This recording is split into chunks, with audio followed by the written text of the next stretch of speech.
Hey everyone, Eitan from Handheld Sound here, and I'm super excited to finally show you the complete first installment of our Mad Drum Kit series, Mad RocknFunk. This library proved a much bigger release than we initially thought, and we just kept adding tons of new features to it. It's really, really powerful. RocknFunk replaces the original Mad Drum Kit library, and it comes with 3 kits and a completely redesigned interface. Just like with everything we do, all kits are deeply sampled. We have a total of 20 gigs and 24,000 samples here, up to 20 velocities and 4 round robin. We also have unique left and right samples on snares and toms, and the library comes with over 700 integrated MIDI grooves. We also added kit snapshots and lots of performance controls with new mixing features. Okay, so now it's a good time to mention that all existing users should have received a special upgrade notice. If you didn't get yours, let us know. Alright, as the name suggests, we focused on rock and funk, which can be very broad, so each kit we sampled gives you a very different flavor.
Similar to the original Mad library, the vision was to produce truly flexible drum kits with an uncompromising sound and the kind of fluid control that gets you realistic results very quickly. We kept the sound very raw, with very little processing during production, and because of that, you get drums that are harmonically rich and very responsive to EQ and compression. This goes further with a totally open mixing architecture, including full control over microphone bleed and custom outputs from every channel. Alright, let's switch to the grooves panel for a bit. Each of the kits includes core grooves with matching alternate patterns and fills. There are no esoteric patterns here, just straight ahead, completely usable beats. It's very easy to navigate. There are sets of 16 core grooves, each with 5 matching alternative patterns and 5 fill-ins ranging from minimal to complex. All the grooves are beautifully unquantized and retain the original drummer's feel. You have control over certain sound elements of any groove, and then you can just drop it to your DAW. It's very quick to simply mix and match between different patterns by changing various grooves in your project, and you can always modify things after the fact. Okay, now let's talk about the mapping logic. It is straightforward and consistent across all 3 kits, starting with the kick drum, and moving through an array of snare articulations,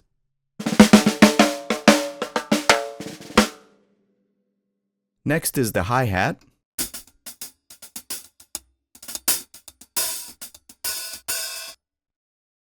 both the snare and the hi-hat have special sort of hidden articulations, and we'll get back to it a little bit later.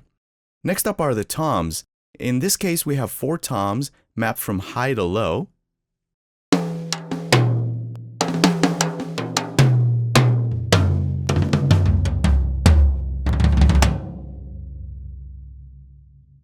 the black keys are dedicated to cymbals mostly.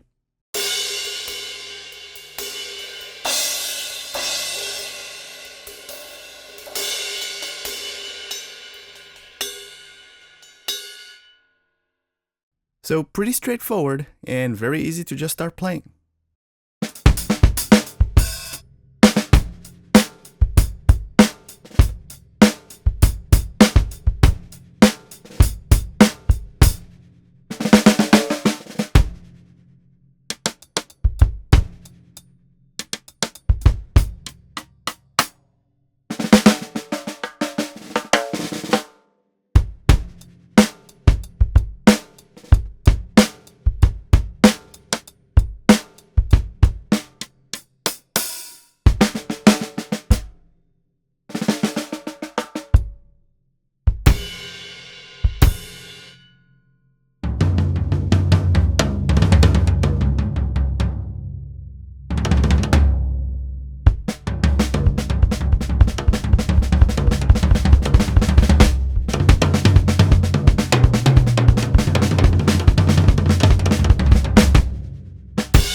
We sampled both left and right hands for all the snare and toms articulations, including multiple drum zones.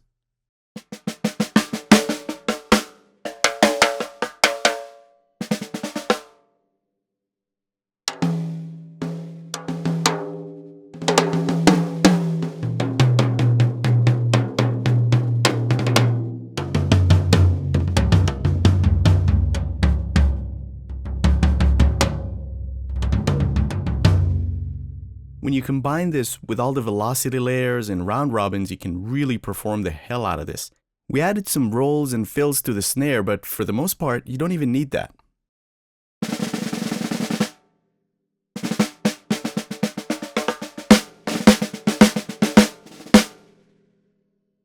There's a massive dynamic range of over 50 dB, and it really comes to life with how it relates to the velocity layers. You can taper the dynamic range in a very musical way using the velocity scaler. Let's take a quick listen to that.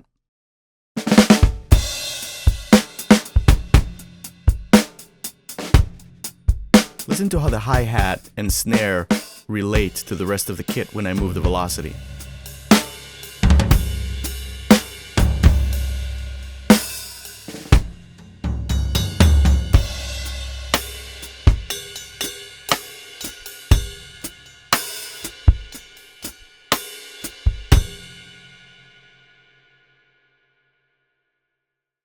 Alright, let's talk about some special features. Snare ghost notes, or grace notes. Instead of using up more keys and bloating the mapping, there is a collection of snare grace notes that can be triggered by playing legato. So you hold a snare key and play adjacent ones to trigger relevant grace notes.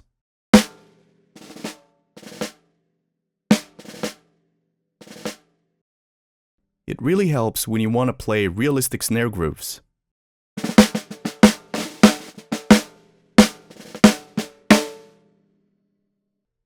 We also have cymbal chokes,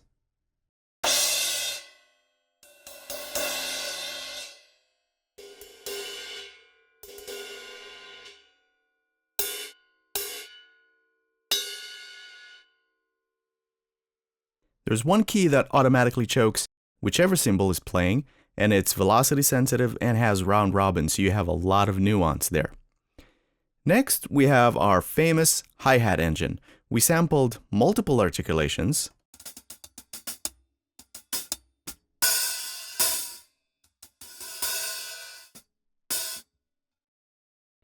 and we also have left and right hand samples.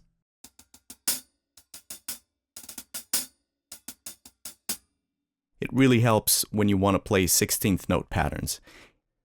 There's also a variable attack modulation, making it really convincing when you want to play super fast hi-hat patterns. I mapped it to a foot pedal here. Let's take a quick listen.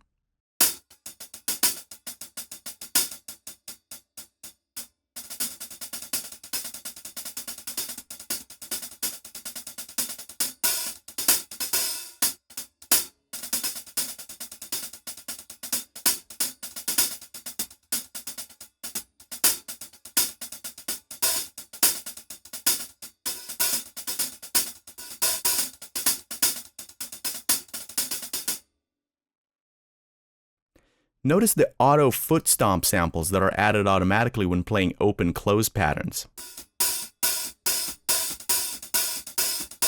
And it's only added the first time you play a closed hit after open, so there's really no guessing work when you're playing open-close, open-close. Okay, now it's time to look at the new mixer. The mixer window should look very familiar. It has up to 14 channels, each with a long throw fader that allows for real smooth volume changes, an EQ insert point, sends with pre and post fader settings, pan, solo mute, a faceplate that says the name of the channel, but it's also a toggle.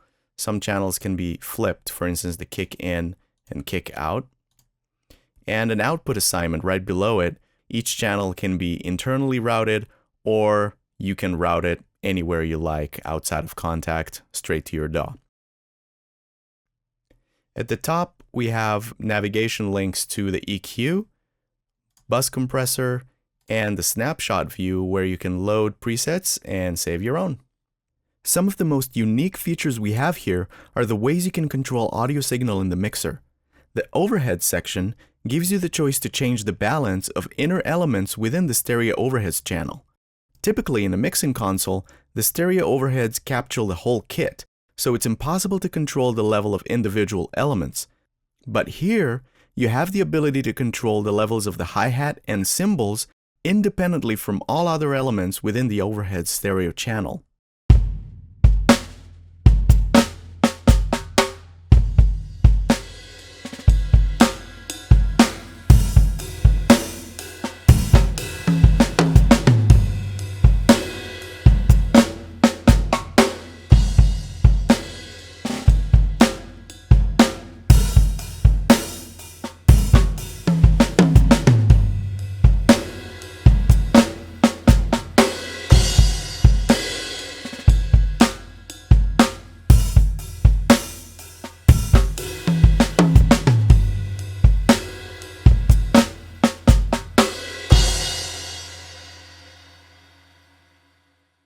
The bleed section is expanded with more control over microphone bleed, which results in an even more natural and full sound.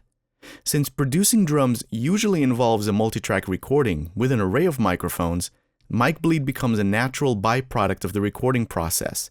It's important to recognize that the tone that microphone bleeds add to the overall recording has long been accepted as the ideal drum sound, and using it effectively adds detail and depth and makes the drum sound more alive. You get total control over bleed independently from the direct signal. You just can't do it with traditional signal flow.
And finally, my favorite feature is with how the sends work.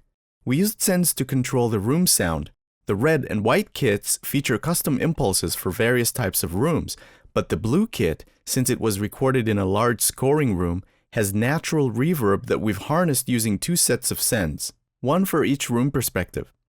Think of it like a true stereo reverb that's derived from the actual acoustic space, but with a flexible signal flow of a send return. What this means is that the room mics don't have to be applied globally, but rather you can add any amount of room sound to independent channels.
Okay, this is it for the walkthrough. Check our site for lots of audio demos and more info, and don't forget to join our mailing list. It's the only way to get in on special deals and offers.